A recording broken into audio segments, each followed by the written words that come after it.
try to brainwash, indoctrinate the elite. England.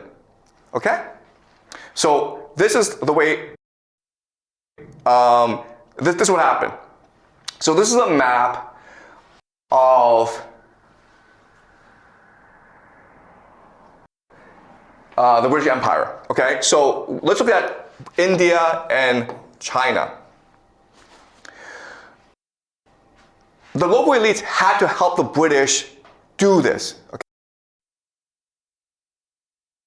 Okay? The local elites had to help the British steal. The question then is, why would the local elites do that? Okay? And the reason why is, remember from last class, the local elites are in conflict with each other anyway. Okay? And what they're looking for is more power. And so what England said to local elites is, if you help us, we will help you steal the gold from this country. Okay? Do you understand? Before, if you were an elite and you lost a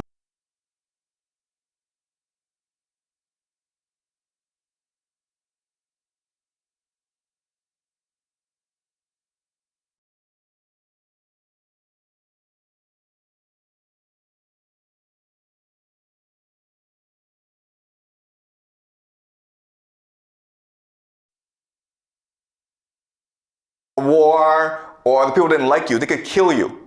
But now, if you help the British, you can transfer your wealth and your children abroad. Okay, does that make sense? So, now what's going to happen is that the elite are going to be able to send their children and their wealth to the British Empire, okay?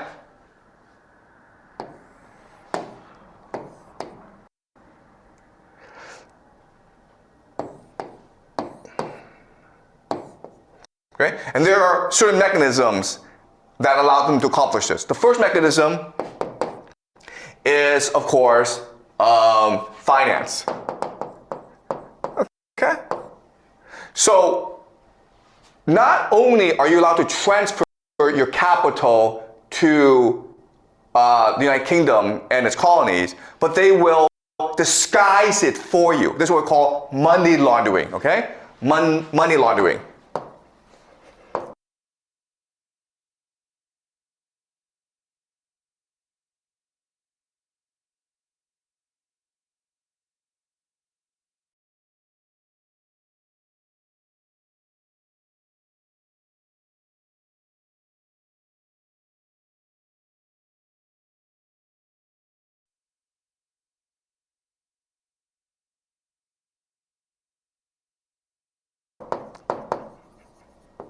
So when you steal from your people, not only will Britain allow you to do this, but they will disguise it for you.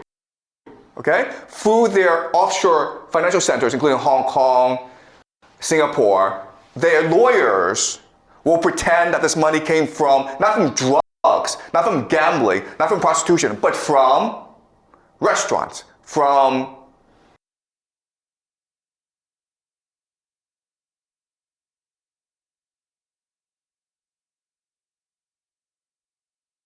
for you, okay? Through their steal from your people, not only will Britain allow you to do this, but they will disguise it for you, okay? Through their offshore financial centers, including Hong Kong, Singapore, their lawyers will pretend that this money came from, not from drugs, not from gambling, not from prostitution, but from restaurants, from real estate. Who cares, okay? But they'll clean up for you, okay? We call this money laundering. And then they will help you send it overseas where it becomes legitimate, okay? So now you have real estate investments in Australia or Canada, okay?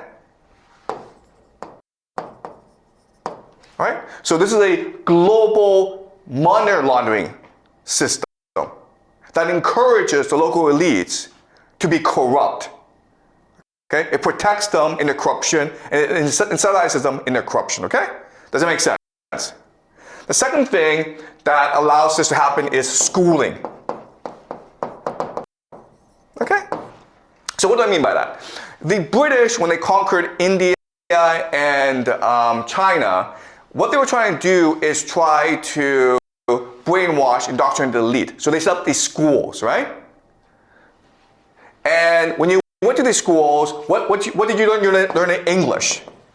But when you learn English, what do you learn? You learn that British culture is superior to your local culture, right? When you're learning English, you're learning about Shakespeare. You're learning about British philosophy. You're learning British history. And as a result, you slowly come to believe that the British are superior to us, and therefore I should try my best to be British. Okay?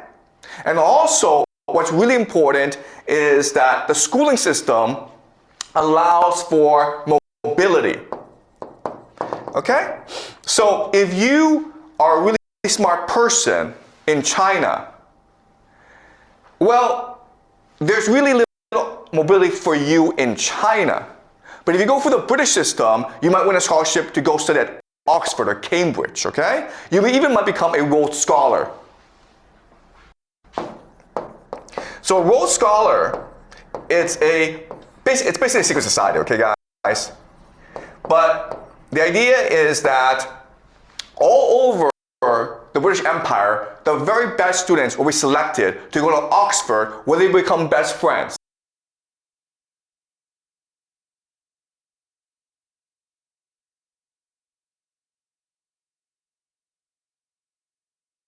Become a Rhodes Scholar. So a Rhodes Scholar, it's basically a secret society, okay, guys? But the idea is that all over the British Empire, the very best students will be selected to go to Oxford, where they become best friends, okay? And their mission will be to spread the power of the British Empire all around the world. And it works really well, okay? This is an indoctrination system for local elites. And it works really well because remember, if you're a really smart person, the British offer you more opportunities for mobility than your own country. Because in your own country, the system is very hierarchical, it's static. There's really no mobility, right? But if you're really smart and you obey the British and you believe that the British culture is the very best in the world, you might become a Rhodes Scholar. And then you become part of the British Empire. Okay? And that's how the British were able to conquer the world. And the third thing, of course, is the Navy. Basically, the Navy ensured that Britain was the greatest military power in the world. If they didn't like you, they would come and destroy you, okay? That's what happened to China during the Opium Wars. There was nothing that could destroy the Navy.